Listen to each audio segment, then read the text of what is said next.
I'm gonna tell you one of the things that has always made me a valuable asset to whatever team I joined or whatever job I was part of, whether they realized it or not, or realized it after I left that place. I have a strong customer service and sales background. Now, even when I was in sales, actually, it was only one time when I was in sales where I would bump heads with like the managers, right? And it was in car sales. It was actually my first time selling cars. I didn't know anything about cars, nothing. At that time, I could not tell you the difference between a car and a truck, a SUV. I literally did not know the difference between these things. But I was the top salesperson every month. I sold the most cars. Also, on top of that, everybody that I sold cars to were strangers. And then I also noticed that like a lot of the salespeople, they were always selling to family and friends. And it's no shade on that, but you don't learn you don't learn a skill with stuff given to you, right? So they were always selling to family and friends, but you can't sell to family and friends every month, right?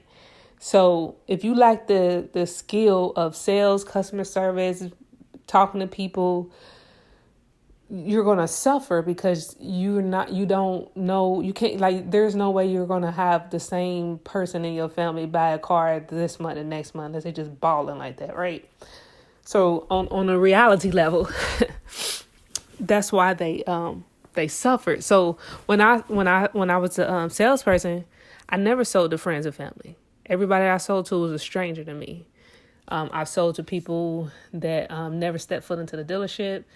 Because actually, when I was selling cars, that's what got me into my camera, taking pictures and stuff. I had a customer in the state of Washington that wanted a car that we had at our dealership. So what I did, I went out there with my camera, took pictures inside and out, showed them everything that was wrong with the vehicle because I didn't want them to feel like they were duped. I wasn't going to lie to them because they couldn't, step foot into the dealership. Also, I had made like a car commercial and made a jingle to post online for that dealership too. And it was like my first time just doing it. I had my camera. I was out of control. I had my camera.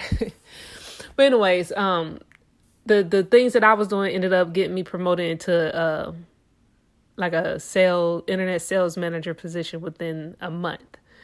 So I was on the sales floor for 30 days, and then they promoted me to the internet sales position because of everything that I was doing.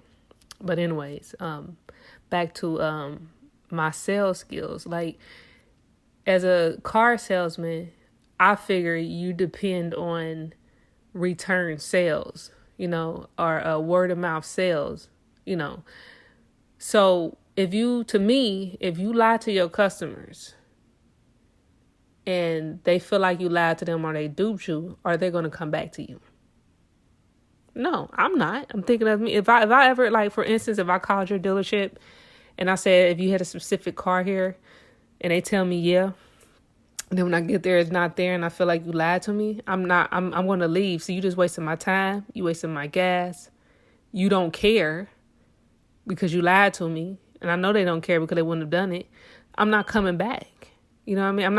I might not even shop at that brand anymore because you like that's just how I am. So if I feel like the cars, and it was always like, I didn't notice at the time when I was selling cars that car salesmen had bad reputations. I did not know that because people that I've met after that, when you tell them, oh, I sold cars, they just look at you like you're automatically a liar, right? So not all car salesmen are liars.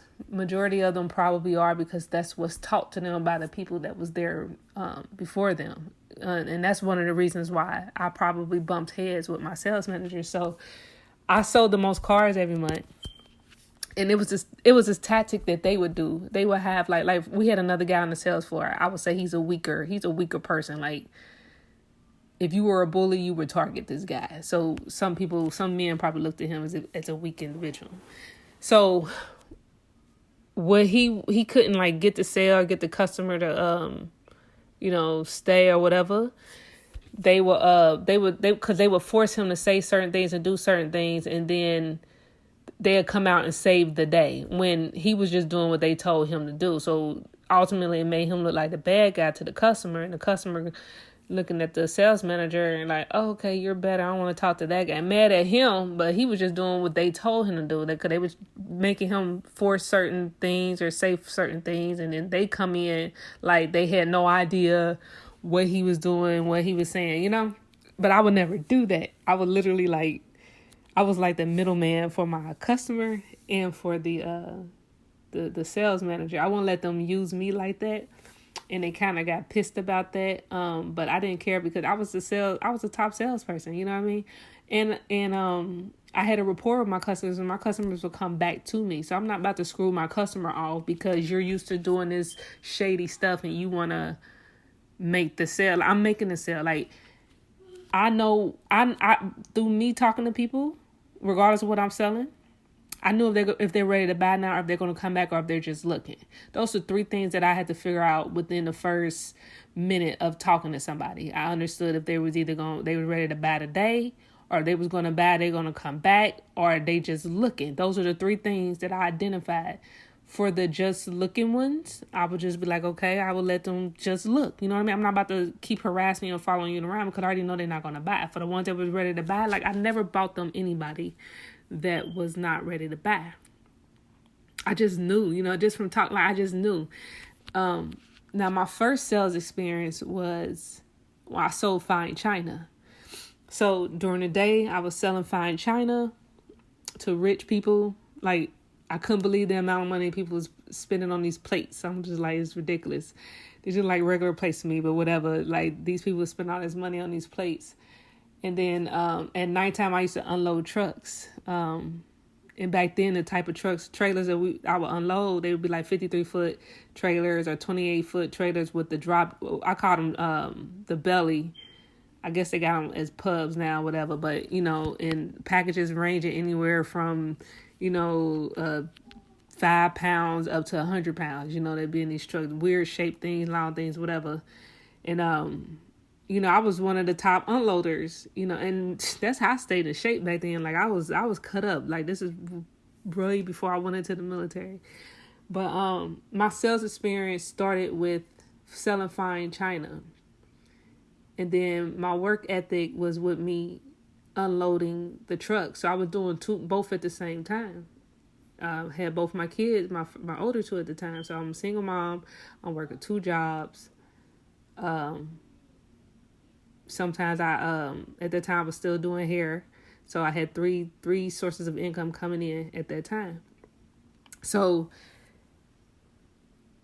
I know it'll be a lot of people out here who will argue with me, and they be like, this is how we do it. And everybody know that's how they do it. But I'm telling you, I've never had to lie to anybody to make a sale. So you don't have to be a liar to be a good salesperson and to be successful. You don't have to be a liar. You don't have to mislead people, because if you mislead them and you lie to them, like I said, and they feel that way, like how would you feel? How are you going to feel if you feel like that person misled you and lied to you? Are you going to continue to do business with them?